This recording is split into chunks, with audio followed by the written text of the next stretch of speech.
Pozdrav svima ljudi i dobrodošli u moj novi video. Današnji videoklipu pričam malo o relejnom upravljanju, pa koga ta tematika zanima definitivno nek ostane do kraja videa. Današnjim videom se završava ovaj mini serijal o relejima, tako da ne želim da dužim mnogo, bacamo se u video. Ali pre početka želim da vas zamolim da ukoliko ste novi na kanalu obavezno ostavite ono crveno dugme subscribe ispod videa kako biste bili u toku sa narednim klipovima i ukoliko vam nije problem podelite kanal sa prijateljima da malo ubrzamo rast kanala. Hvala svima, a mi idemo na objašnjenje. Ko je gledao videoklip na ovom kanalu u vezi sa logičkim kolima zna da imamo 3 logička kola. Danas ću vam pokažem kako sa relejnim upravljanjem da napravite ta 3 kola i na kraju sam ostavio jedan zadatak da vidite zašto može otprilike da se iskoristi relejno upravljanje. A bacamo se u video.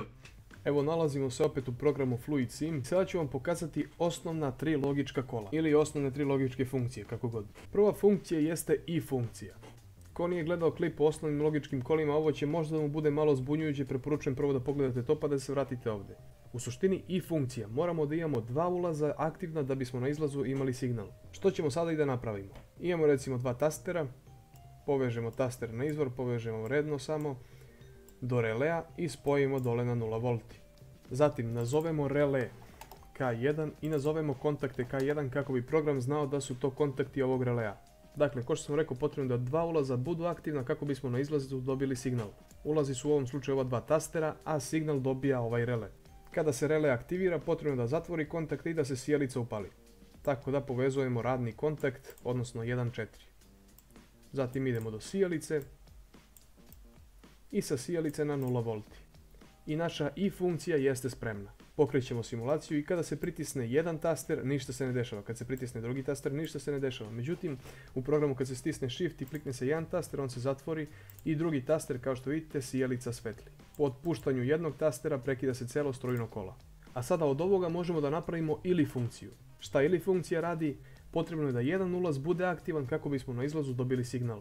Jednostavno stavimo taster jedan naspram drugog i povežemo gore. A onda drugi kraj opet spojimo dole na istu tačku.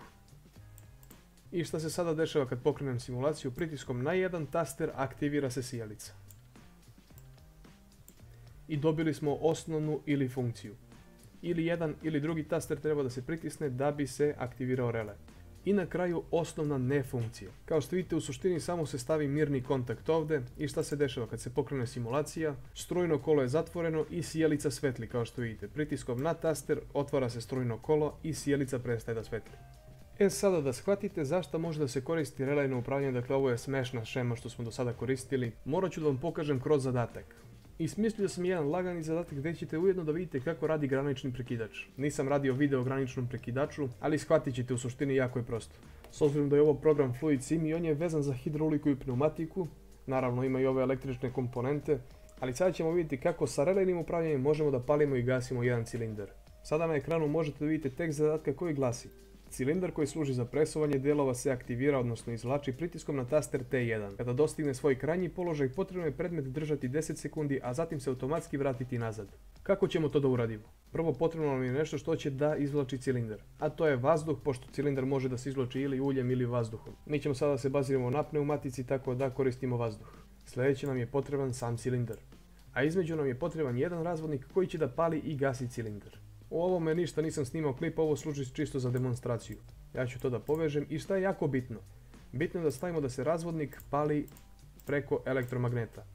Ovo je simbol za elektromagnet, kao što možete vidjeti. I potrebno je da na cilindru stavimo jedan granični prekidač, koji će da se zove, s obzirom da je ono taster T1, ovo će da se zove T2 i stavit ćemo ga da to bude na krajnjem položaju.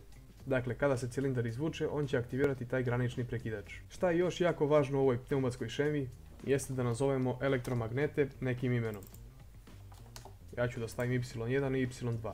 I kada se aktivira elektromagnet Y1, on gurne razvodnik u desnu stranu i kada ispratite ove strelice, dakle vazduh će onda da ide kroz ovu strelicu ovdje, dolazi do ovog kontakta, puni ovaj prostor u cilindru i cilindar se izvlači. Naravno ovaj vazduh odavde odlazi u atmosferu.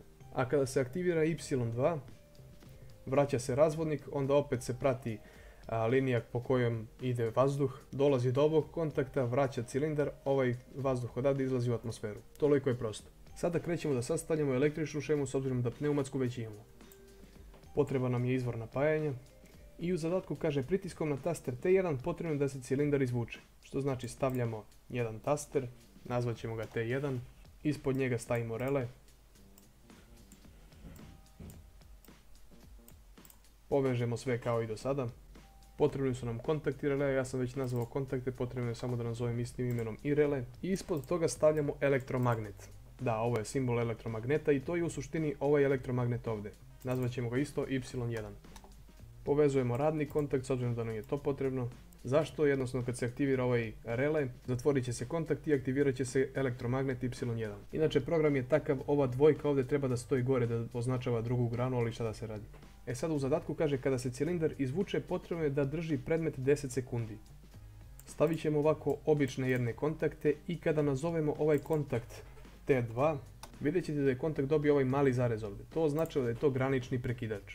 Dakle, kada se cilindar izvuče, on će aktivirati taj granični prekidač. Zatvorit će se kontakt 1.4 s obzirom da je ovako u mirnom položaju i pustit će signal kroz njega. Ali s obzirom da je potrebno da se sam cilindar zadrži 10 sekundi u tom položaju, koristit ćemo vremenski relej koji kasni pri uključenju. Nazvat ćemo taj relej K2 recimo i stavit ćemo gore da traje 10 sekundi.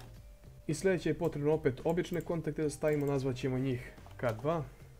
Dobili smo ovaj simbol za vremenski relej. Stavimo dole drugi elektromagnet, nazovemo Y2. To je sada ovaj elektromagnet ovdje.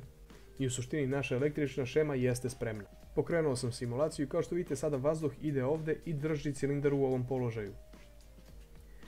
Pritiskom na ovaj taster cilindar se izvlači, dobijamo odbrojavanje vremena i posle 10 sekundi cilindar se automatski vraća nazad. Kao što ste mogli da vidite. Evo još jednom ćemo to da ponovimo. Sad čekamo 10 sekundi.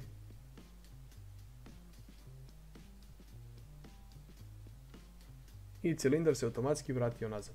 Tako da eto, ja se nadam da ste vi uživali. Ako jeste, obavezno ostavite ono crveno dugme subscribe ispod klipa kako biste bili u toku sa narednim klipovima. Ukoliko vam nešto nije bilo jasno, napišite to dole u komentarima. Pozovite vaše prijatelje da se pretplate na kanal, a mi se vidimo u sljedećem videu.